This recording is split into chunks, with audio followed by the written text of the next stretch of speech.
My name is Dark Skies.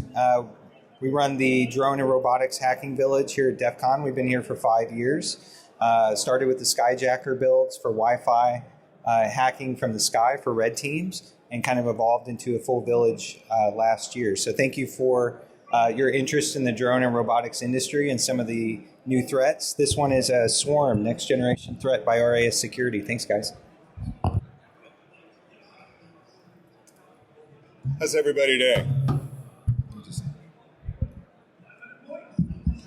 My name's Jeff Parisi, and standing next to me is Ryan Schonfeld. He's the CEO of RAS Securities. We're a security company whose clients include stadiums, casinos, large tech firms, large, cannabis installations.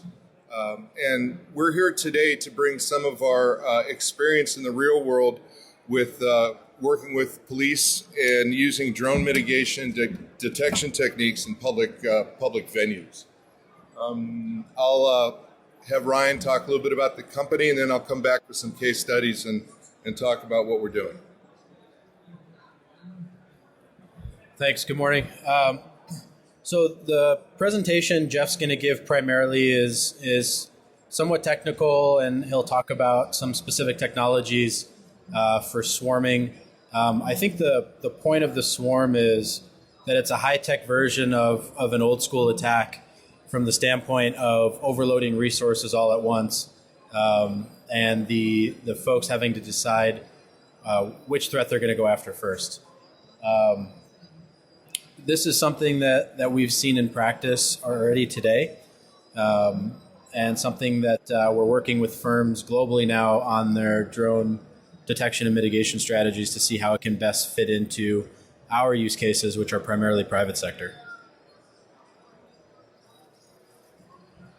One of the things that we work with that you are all probably familiar with is the evolution of the small Linux computer and how penetration tools can now be lofted by small drones. When we first brought this specter up to some of our clients, the immediate counter was, well, those batteries only last for a half hour or less, and cracking is a factor of computational power and time. So how's 15 minutes really going to dig any information out of our network? Doesn't work that way. What we're seeing is that the drones use a very small portion of their flight battery power to get to the roof and then land there and stay there. Then the drone is left for a few days where it uses penetration software to discover passwords, and then the operator comes back days later and retrieves the drone with a short quarter-mile flight. So the battery power objection is not really valid from what we're seeing. We're also seeing Linux computers get smaller, faster. I think the Teensy 4 is not a Linux computer, but it's an incredibly fast microcontroller. Is just released yesterday, running at 700 megahertz. The RPI, the Raspberry Pi 4, again, faster. So one of the things that we're doing at RAS is investigating rooftop leakage. Security firms often perform perimeter tests for Wi-Fi signals. One of the areas that is overlooked often is the rooftop, and so that's becoming more important in our business. The other thing that's we're seeing as an evolution is the rise of the small drone or the non-DJI drone. In previous presentations, we've referred to these as racing drones. And one of the things that RAS does not want to do is impugn or damage or malign the drone racing community. Because drone racing is a fantastic sport, it's a fantastic hobby, and it's a fantastic evolution of video games and technology. It gets people out of the house, onto the field, teaches them how to solder, build, and repair. So drone racing is something that we support fully as a positive use of small drones. But at the same time, individuals that are seeking to gain an advantage are realizing that smaller drones are harder to detect through current detection methods, especially since most current detection methods are focusing on the DJI product and focusing on the signals that are coming from the DJI product. here is probably the most salient point of this discussion here right now, and something I hope you all take back with you, is that currently most, if not all, drone mitigation techniques are focused on the drone. We call them drone mitigation techniques. What we're finding in the field in law enforcement or working with law enforcement is that the drone is not the priority. The operator is the priority. The drone cannot be arrested, prosecuted, et cetera, whereas the operator can. Also, once the drone is in the air and sending signals, the first phase of flight has been completed. That is the pre-check, the takeoff, and advanced altitude. Well, by that time, the drone is on its way to do whatever it's to do. Drop leaflets at a baseball stadium, who knows?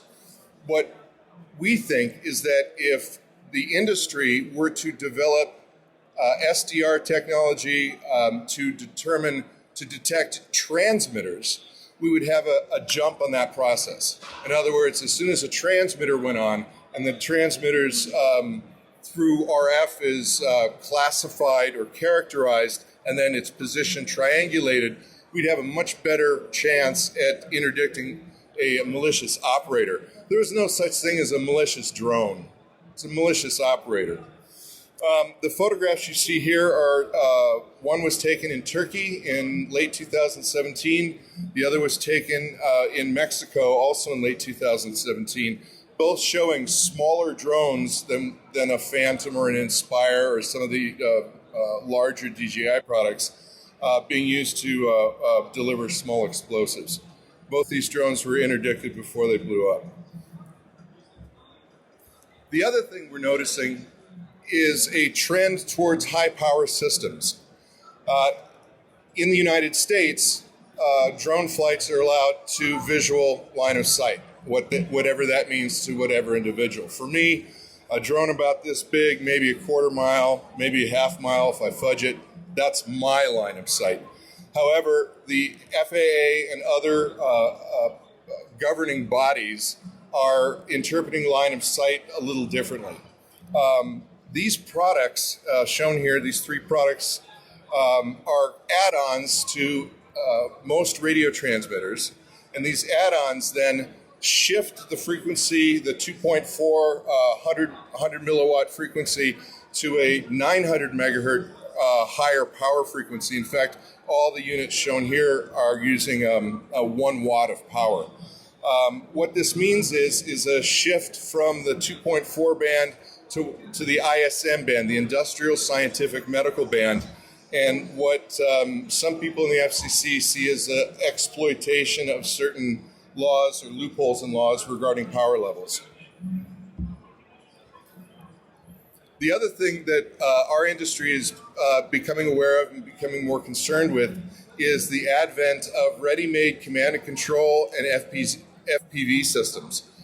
The particular system that you're seeing here was announced about a week ago from a major manufacturer, and it gives the ability for any drone builder to place a command and control and FPV system on a drone. This particular company markets their product to the drone racing community. As a long-time drone racer, I competed at the first nationals in 2015 in Sacramento. I can tell you that digital systems usually fail the drone racer, and that is because digital static, and you've all seen it, you all know what I'm talking about, distorts space and time. Packets or visual blocks of information hit the screen at wrong time and wrong place. Analog static is quite different. Analog static, you have a clear picture and then it becomes fuzzy over time. But the placement of objects in that picture and the time at which they appear in the camera do not change. So it's very possible for a pilot to fly through analog static. And that's why analog systems are generally preferred for racing. This system is marketed as a long-range system, which is also not really applicable for drone racing. Most league racing takes place within a baseball park or a football field. So the ability to fly 2.5 miles as advertised is not something a drone racer would particularly want to buy. So it's very questionable to me about products like this that are hitting the market. And on the nefarious side, it's basically a swarm in a box. If one were able to purchase 5 or 6 of these, one could then mount them to one's homemade bomb-carrying or leaflet-dropping drone and have a very capable system without much work. This system was also tested by Rotor Riot at 1.5 miles at ground level. As many of you already know, drone detection, be it with radar, be it optical, be it with other means, is thwarted when a drone becomes close to the ground. It's hard to detect, harder to see. So this metric of 1.5 miles at ground level is important to our industry because it shows a capability that many of our clients fear. I'm going to move on quickly to questions and answers, but before I do, I just want to bring up drone detection again. Again, drone detection right now is usually done through software-defined radios, sniffing out packets from known manufacturers and determining home positions of a pilot based on the packet information that's flying by. And that allows a home position to be determined. Whether or not the operator is still at that position, we don't know. Now I'll start with a case study. A couple of months ago, Redondo Beach put on their annual Beach Life Festival. It's a 3-day beach festival that culminated with Jason Mraz and Willie Nelson. It took place on 2 different stages. There were about 8,000 to 10,000 people per day for 3 days. And the Redondo Beach Police and other local police wanted to get a persistent drone in the sky to manage medical emergencies and also to detect and possibly mitigate rogue drones or drones that were not authorized to fly over that concert. We used an available drone detection system and that had mitigation capability, the ability to repair with the drone and feed it its own instructions so it landed in a quarantine area. However, we never got to use that as we thought we would, and here's why. When we had a persistent view of the concert and the ability to detect drones that took off, we were very quickly able to relay that person from workstation to workstation to workstation. That is, the drone company that was doing the VO, the drone company that was doing the detection and mitigation, and the police command module, where the police and their big screen were. So once we detected a drone, it was very simple to ask the drone operator, hey, we've got a drone over in this area, can you go look? Within seconds, the drone VO was able to see where the drone operator was. We were then able to make a visual identification, and usually it was the shadow of the transmitter. The shadow of the transmitter that gave him off, because we were able to see the shadow and see the hands on the stick. With that information, the police in the command center were watching on the same screen we were, and they were able to direct rolling units to go out and have a friendly talk with the drone operator to please land, put it in the trunk, and come back and have a great time at the concert. Redondo Beach chose, wisely so, a soft approach. And that's what happened all day long. A rogue drone would take off. We would be alerted of its home location. Our visual observers were able to confirm where the operator was, and they were able to send friendly police to tell them to back it up and enjoy the concert. So what that tells me, working with clients that have stadiums, that protect concerts, that have data centers, our clients, they're not really interested in the drone. They're not interested in detecting it, mitigating it. In fact, many see the mitigation of a drone as a liability, because once one takes over an aircraft, then whatever happens to that aircraft and the people it lands on or crashes into becomes the responsibility of the takeover agent. So a lot of our clients will say, we don't want to mitigate a drone for that reason and others. All right. So what the industry is lacking, and here's where your ears should pick up, what the industry is lacking is a method of old school radio triangulation coupled with packet identification and analysis. Because if let's say one of our clients, a data center, we would be able to install fixed SDRs at several locations. These SDRs would be listening and waiting for a signal of a particular frequency, particular strength, and would analyze the public portions of the packets to make an identification. Hey, is this a radio transmitter? Could this be controlling a drone? Then those fixed SDRs would be able to quickly triangulate where that operator signal is coming from, allowing automatic cameras to be focused, allowing security guards to be dispatched, and that's the way we see mitigation. This industry lacks operator mitigation, operator detection. Those should be the keywords that you take away from this conference. The concept of drone mitigation and detection is actually becoming old school, and we're seeing in the field that's not what we need, it's not what our customers need. So with that, I'd like to turn it over to questions.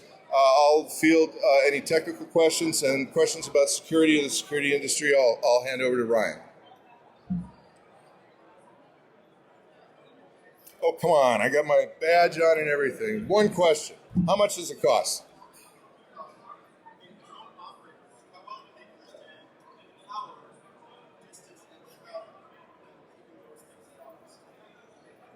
Very good question. The question was, typically, do the drone operators we encounter understand the RF physics of electromagnetic radiation fall-off distance? No, what they do, for the most part, is they rely on YouTube range tests.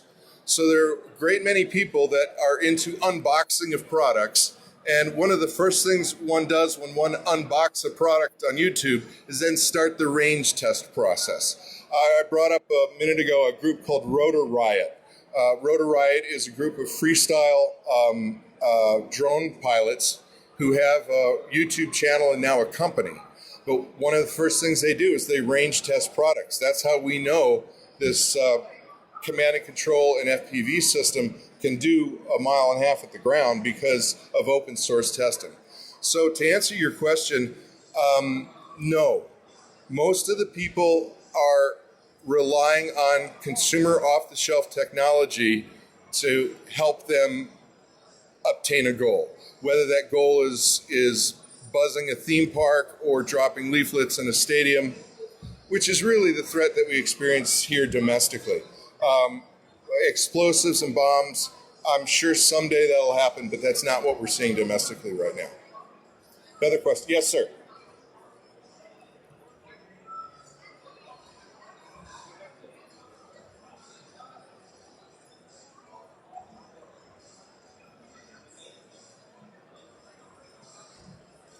The question was, what common protocols are used for controlling drones? Well, when one seeks to answer that question, one needs to start looking at market share and who builds the most drones, and that would be DJI. DJI has 2 proprietary protocols, one called OcuSync and one called Lightbridge. Also, command and control is getting really fuzzy right now because there are companies that are coming out with proprietary command and control systems. So the classic radio control with the 20 millisecond frame, PPM, transmission over FM, that's becoming less popular as people move off of the crowded 2.4 to gain more range.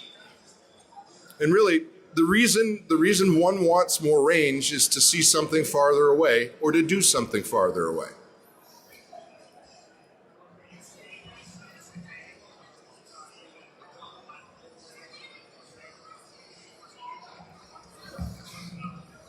Gotcha.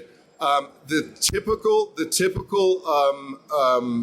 misuser of drone technology is either a rogue single individual with an agenda, such as the person that was dropping leaflets at stadiums, turned out to be the same person, was caught, prosecuted, or the person who is unfamiliar through whatever means or reasons or social construct unfamiliar with the rules of flying their drone, and do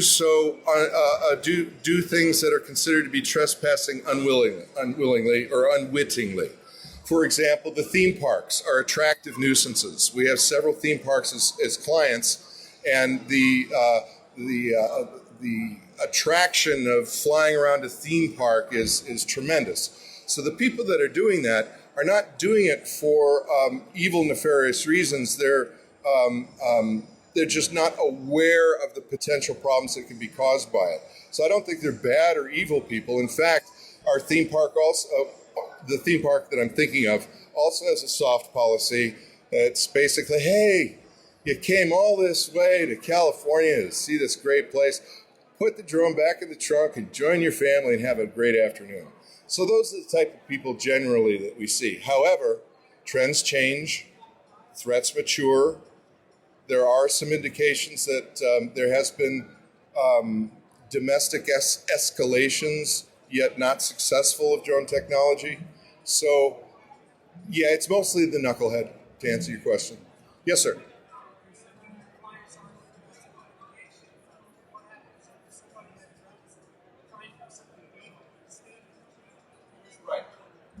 The question was, I had stated that our clients aren't necessarily interested in drone mitigation, but what about the stadium? What about a stadium that detects a drone coming at them at rapid speed? In that case, they would want to investigate and look at mitigation. But then again, there's a cost-benefit analysis that needs to go into that particular client. There is no league support in the NFL or Major League Baseball yet, so it's left up to the plant owner, the site owner, to protect that site. So a person that owns a stadium has to look at only amortizing the cost of a $500,000 system over game days. And that math doesn't really work out. So there are a lot of clients that would love to have the mitigation option. But the mitigation option, I'm speaking non-kinetic because kinetic mitigation is a non-starter domestically. Kinetic mitigation is not going to happen in this country. There's too many other good options. So the cost for electronic mitigation has to be amortized somehow, and a lot of clients in the entertainment industry, which is periodic, have trouble amortizing that cost. So also the Department of Homeland Security is making waves that they wish to be the regulatory body that certifies the installation of counter-aircraft systems. That's the new term that they're using because it gives them a little bit more weight. So right now, mitigation is a very touchy subject because there are Title 15 laws, telecommunication laws that are in play. There is the cost and need that's at play. But mitigation, in my mind, needs to be a part of the drone protection matrix. It's just a real tough sell right now. Anybody else? Yes, sir.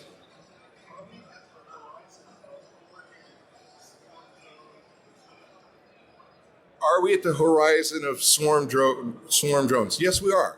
And the first indication of that would be the Border Patrol incident of about 6 months ago, where more than one drone was used to buzz a Border Patrol installation and interfere with their work. So I think anybody that takes cues from the military knows that the military is investigating swarm aggression very heavily. And the reasons are obvious. There's even a Gerald Butler movie coming out this summer that features drone swarm attacks. There's even a fake TED Talk where they talk about drone swarm attacks. So the concept and idea has firmly been planted in everybody's mind, and now we're seeing that tools are arriving to accomplish those goals, and that's what bothers us in the security business. Yes?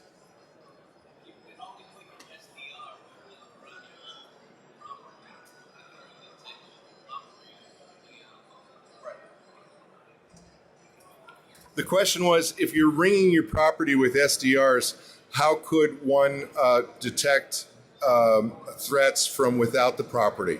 Well, radio triangulation works in such a way where if you had three SDRs on the perimeter of your property, each one has a 360-degree area of reception. So that would be the 180 degrees of that circle would be on your property, 180 degrees would be looking out. And certainly any detection system needs to look beyond one's property line and also make determinations on intent by direction. So if you see you detect an object with a detection system, okay, so somebody's flying a drone, big deal. But if that drone is flying at 35 miles an hour on a vector straight towards your most important asset, then that raises the concern level. If it maintains that course and approaches the perimeter of your property, that's a threat. Do we have any airport clients? No, not right now. And there's a division of the FAA called the Office of Airport Standards, Airport Something and Standards, and they're actually taking a step back with DHS to define what is a applicable airport system. And the reason for that is because airports are full of radio frequency, coming from everybody, going everywhere, all right? But we are working with some airport community people to, not any one particular airport, but airports in general. Yes, sir. Drones for civil applications for engineering purposes for all metrics. What's to tell like if someone's flying over an area, if it's for civil use or if it's a threat? Like what's like the lineup? Right. How do you tell civil use from threat? Well, right now, only analysis of a drone's actions can help a person determine whether that drone is a threat.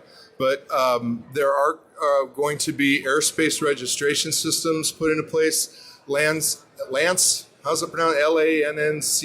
Yeah, okay. So that system would be your protection as a commercial operator. In the case of the stadiums, or in the case of the concert, there were drones there that were there legitimately to film the concert. Well, those were simply placed on a whitelist, so when their identifier was detected, it was simply ignored. So whitelisting would help you if you went to a ball game to do professional work, where there was a local mitigation detection system. But I think an FAA countrywide registration system or notification system, like some that are being considered, is going to be your friend. And then they're going to, I think next year they're going to start adding drones to plane radar. So planes will actually see the drones on their radar. Right. Actually, what he's talking about is ADS-B. ADS-B is a second-level airplane transponder. ADS-B on an airplane broadcasts its position, but the receivers are micro-miniature, literally size of my thumb. So now drones can be equipped with an ADS-B receiver and would be able to detect any manned aircraft and avoid them. In fact, ADS-B is mandatory in all manned aircraft by 2020, January 1, so we're rapidly coming on it. And so there are some manufacturers, namely the Pixhawk family of autopilots, has already adopted ADS-B into their infrastructure. So any Pixhawk-equipped drone is already going to be looking out in the sky for conflict and deconflicting automatically. So, yes, sir.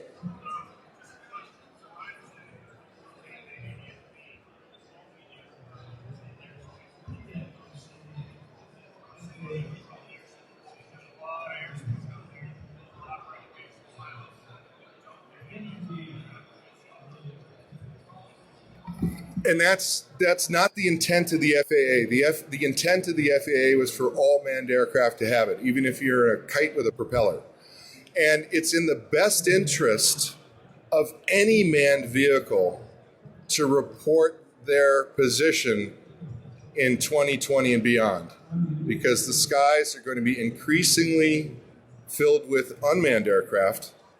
And for a manned aircraft to eschew something that may save their lives, because of a regulation loophole, seems like maybe they shouldn't be a pilot after all. But that's just my personal opinion. More questions? Anything about tech, security? Well, I just want to thank, I want to thank DroneWars for inviting us here. It's been fascinating seeing all the activity that's going on outside. It's been wonderful talking to you.